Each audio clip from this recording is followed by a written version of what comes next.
Este día vamos a hablar de un rey sabio. ¿De quién estamos hablando? Exactamente, de un hijo de David. ¿Y cuál es el nombre de este personaje? Pues el nombre es Salomón. David tenía 4 hijos y entre ellos se encontraba el mayor, Adonías. Vamos al versículo 1 para que entendamos de qué es lo que estamos hablando. Acompáñame. Cuando el rey David era viejo y avanzado en días, le cubrían las ropas, pero no se calentaba.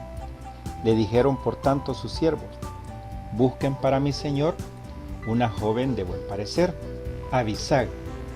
De lo que se encargaba era de atender y cuidar al rey David, ya que él era avanzado en años. Aproximadamente estamos hablando de que David tenía entre 69 y 70 años. Pero aquí nos encontramos con un problema. Nos encontramos con el hijo mayor de David, que al darse cuenta de que su padre estaba enfermo, él comenzó a reinar sin que nadie le haya dado el lugar, y comenzó a desarrollar su estrategia de quitar el reino a David, cosa que no era conforme al corazón de Dios.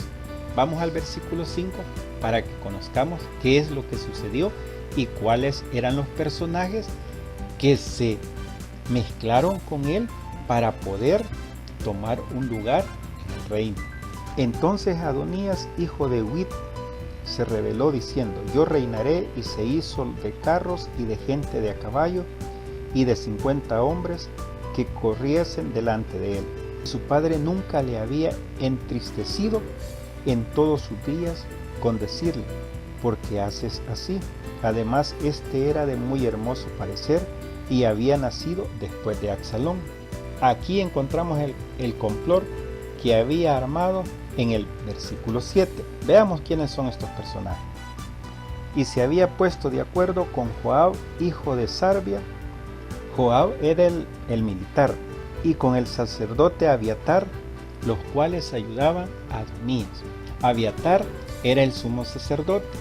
Él se había molestado porque Natán era uno de los principales. Más adelante vamos a encontrar los principales que estaban a cargo del rey David. Y continuamos la lectura. Aquí en el versículo 7 nos encontramos con que Abiatar había sido muy cercano a David, y se puede notar de que estaba molesto por el lugar que él tenía en el reino. Y ya que Adonías quería usurpar el trono, aprovecha de esta rebelión para tomar su lugar. Se puede notar que aquí esto no es conforme a la voluntad de Dios. ¿Por qué? Porque cuando es el llamado de Dios, Él llega solo. No necesita que estés usurpando el lugar de nadie, ni que estés poniendo en mal a nadie. Veamos el versículo 8. Pero el sacerdote Sadoc y Benaía, hijo de Joiada, el profeta Natán, Simei, rey, y todos los grandes de David no seguían a Adonías. Aquí encontramos las personas que habían sido llamadas por el Señor y que estaban haciendo las cosas conforme al corazón de Dios. Vamos al versículo 9. Y matando a Adonías ovejas, vacas y animales gordos junto a la peña de Zoelet, la cual está cerca de la fuente de Rogel, convidó a todos sus hermanos, los hijos del rey, y a todos los varones de Judá, siervos del rey. Pero no convidó al profeta Natán, ni a Benaía, ni a los grandes, ni a Salomón su hermano. Aquí podemos ver que Adonías ofrecía sacrificio.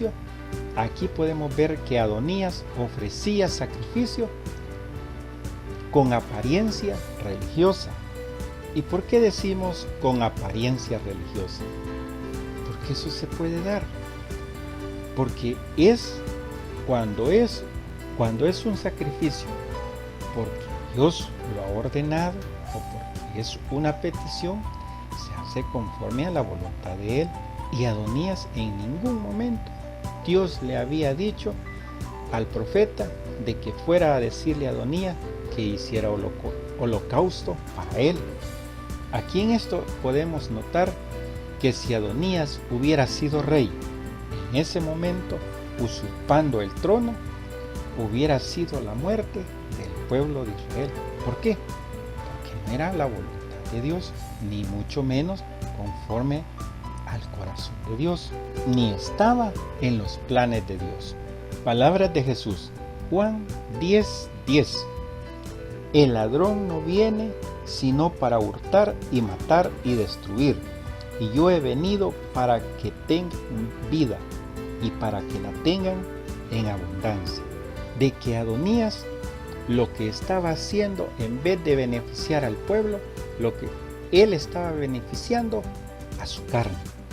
Una petición que no había sido hecha por Dios, una orden que no venía de parte de Dios. Vamos al versículo 10. Pero no convidó al profeta Natán, ni a Benaya, ni a los grandes, ni a Salomón, su hermano. Encontramos que el profeta Natán advierte a Betsabé de los planes que tenía Adonías a espaldas de su rey, porque en este momento Adonías sabía de que su único rival para tener o ocupar el trono era Salomón, y mientras él tomara el lugar se iba a deshacer de Salomón, cosa que iba a causar un desorden en el pueblo de Israel. Vamos al versículo 12. Ven pues ahora y toma mi consejo para que conserves tu vida y la de tu hijo Salomón. Aquí podemos ver que Adonías a cualquier costo iba a buscar el trono. No importaba a quién quitar para lograr lo que él deseaba.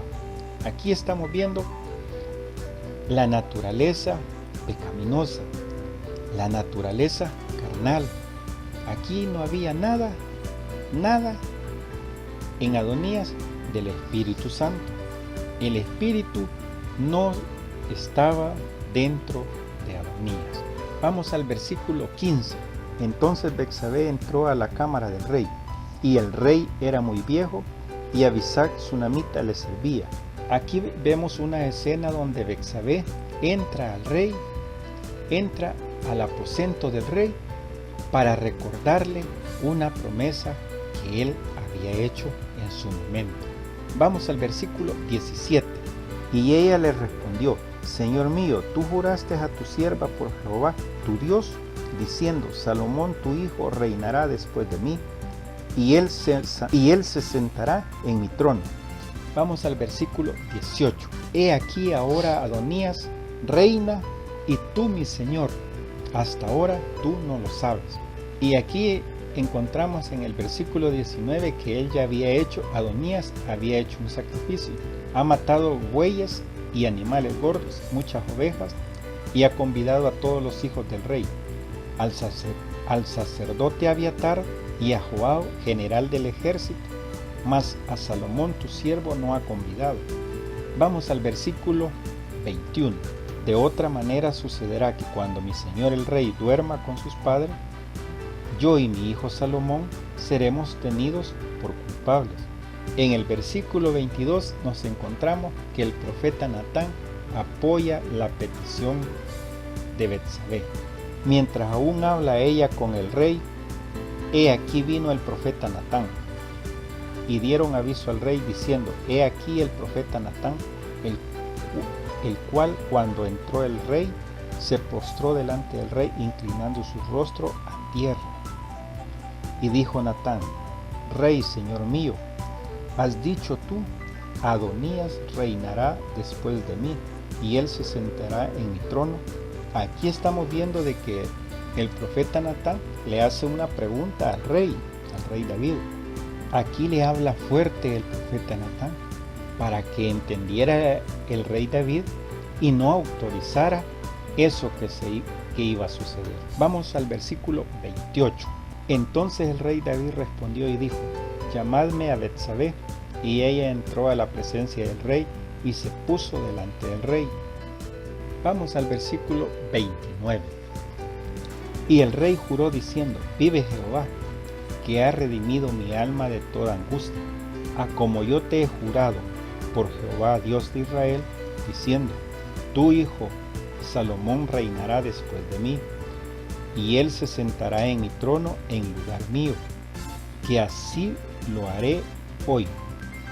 Entonces Betsabé se inclinó ante el rey con su rostro en tierra, y haciendo reverencia al rey dijo: viva mi señor el rey David para siempre. Y en el versículo 32 vamos a encontrarnos que fueron llamados unos personajes de acuerdo a su posición y a lo que se iba a discutir. El rey David dijo: llamadme al sacerdote Sadoc. Y el rey David dijo: llamadme al sacerdote Sadoc, al profeta Natán y a Benaía, hijo de Joiada. Y ellos entraron a la presencia del rey. Vamos al versículo 33. Aquí nos encontramos que David tenía una mula, y no era sencillamente la señal de honra, sino una indicación pública de la voluntad del rey David con respecto a su sucesor, que iba a ser Salomón. Y aquí todo el pueblo comprendió quién iba a ser destinado a sentarse en el trono del rey David, quién iba a ser ese futuro sucesor. Porque aquí podemos notar de que no era cualquiera el que se montaba en la mula, porque tenía que ser previamente con la orden del rey David, porque si solo se montaba, eso significaría la muerte para la persona que estuviera ahí. Versículo 34. Y allí lo ungirán el sacerdote Sadoc y el profeta Natán como rey sobre Israel, y tocaréis trompeta diciendo: viva el rey Salomón. Aquí vemos que la unción especial, tomando en cuenta, era un hecho por el sumo sacerdote Sadoc, el profeta Natán. Esto significaba un aspecto espiritual del oficio de un rey sobre Israel. Era la posición más importante sobre la faz de la tierra, ya que a través de esta familia vendría el futuro Mesías, el Rey de Reyes, Señor de Señores, y ese es nada más y nada menos que nuestro Señor Jesucristo. Cuando le dice: y tocaréis trompeta, eso significaba la proclamación de un nuevo rey para Israel. Capítulo 3, versículo 3. Mas Salomón amó a Jehová, andando en los estatutos de su padre David. Solamente sacrificaba y quemaba incienso en los lugares altos. E iba el rey a Gabaón, porque aquel era el lugar alto principal, y sacrificaba allí 1000 holocaustos. Sacrificaba Salomón sobre aquel altar. Gabaón estaba aproximadamente a unos 6.4 kilómetros de Jerusalén. Miren las distancias que caminaba el rey Salomón para hacer sacrificios a Jehová. Según las investigaciones, ahí se encontraba el tabernáculo de Moisés. Ahí se encontraba con el tabernáculo que Moisés había elaborado. Segunda de Crónicas, capítulo 1, versículo 3 y 4. Y fue Salomón y con él toda esta asamblea al lugar alto que había en Gabaón, porque allí estaba el tabernáculo de reunión de Dios, que Moisés, siervo de Jehová, había hecho en el desierto. Pero David había traído el arca de Dios de Kiriat Jearim al lugar que le había preparado, porque él le había levantado una tienda en Jerusalén. Aquí podemos observar un detalle, que aquí había una división de cultos. ¿Por qué? Porque en el versículo 2 al 4, veamos lo que dice. Hasta entonces el pueblo sacrificaba en los lugares altos, porque no había casa edificada al nombre de Jehová hasta aquellos tiempos. Mas Salomón amó a Jehová, andando en los estatutos de su padre David. Solamente sacrificaba y quemaba incienso en los lugares altos. E iba el rey a Gabaón, porque aquel era el lugar alto principal, y sacrificaba ahí 1000 holocaustos. Sacrificaba Salomón sobre aquel altar. Aquí podemos ver de que el Espíritu Santo siempre busca guiar al humano en el camino de Dios. Pero parece que hay momentos en que se desvía el humano, momentos en que se pierde la comunión con Dios. Por eso es que dice que Dios inicia con gente imperfecta y termina con gente imperfecta. ¿Por qué? Porque Dios siempre busca un corazón entendido y obediente. Porque aquí Salomón había entendido mal, que creía de que la prosperidad y la excelencia del pueblo se encontraba en los holocaustos. Vamos al versículo 5. Y se le apareció Jehová a Salomón en Gabaón una noche en sueño, y le dijo: pide lo que quieras que yo te dé. Pide lo que quieras que yo te dé.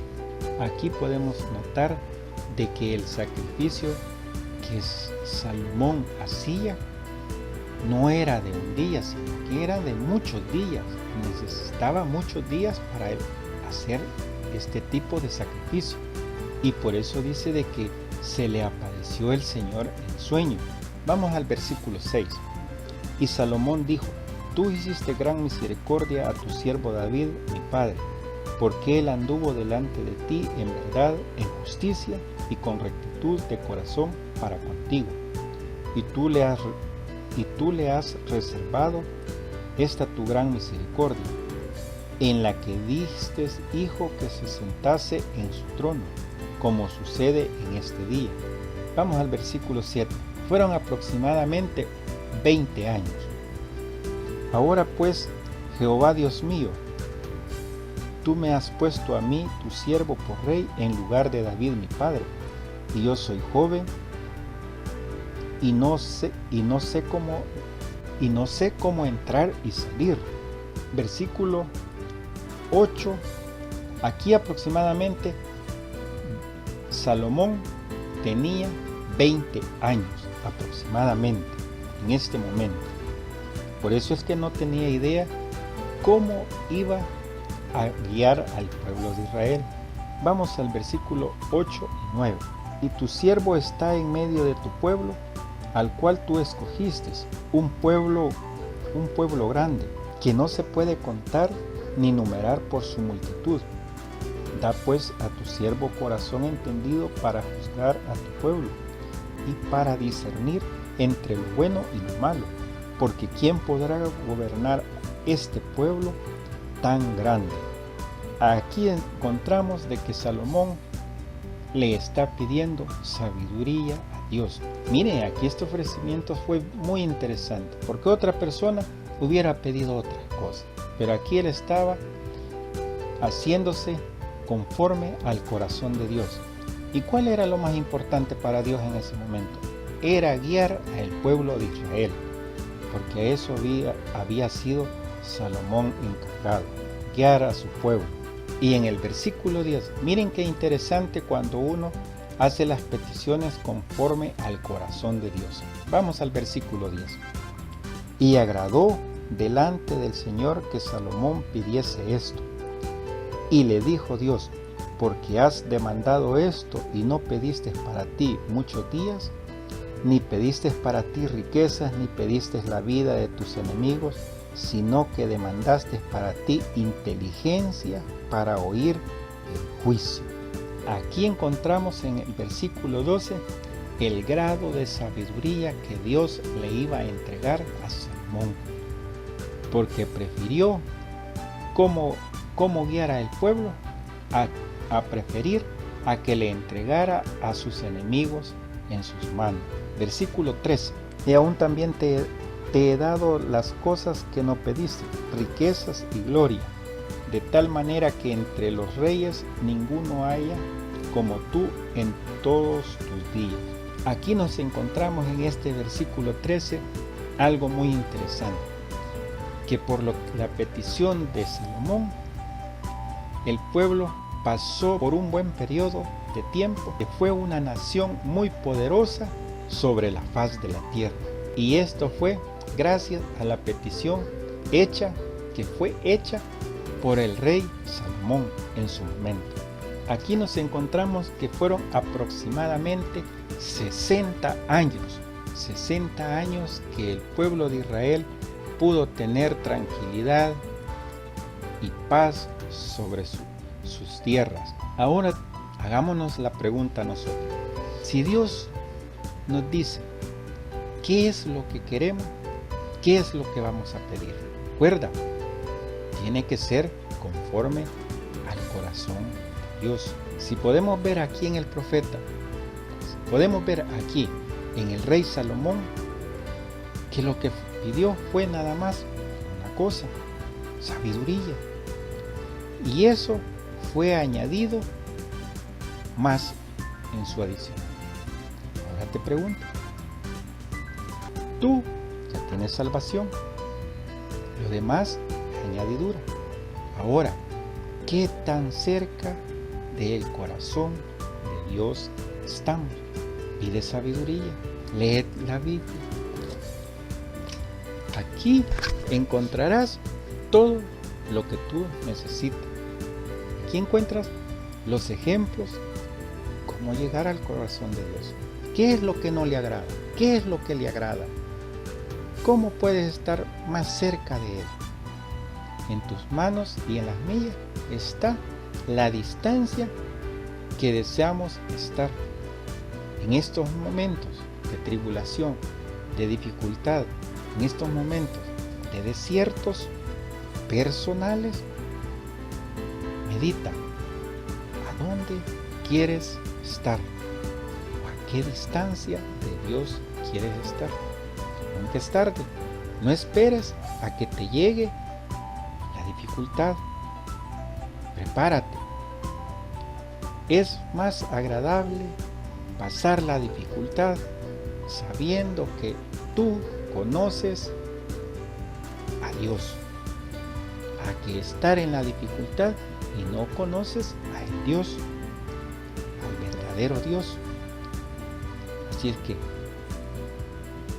te motivo a que estudies la palabra y te dejo una cita bíblica muy interesante.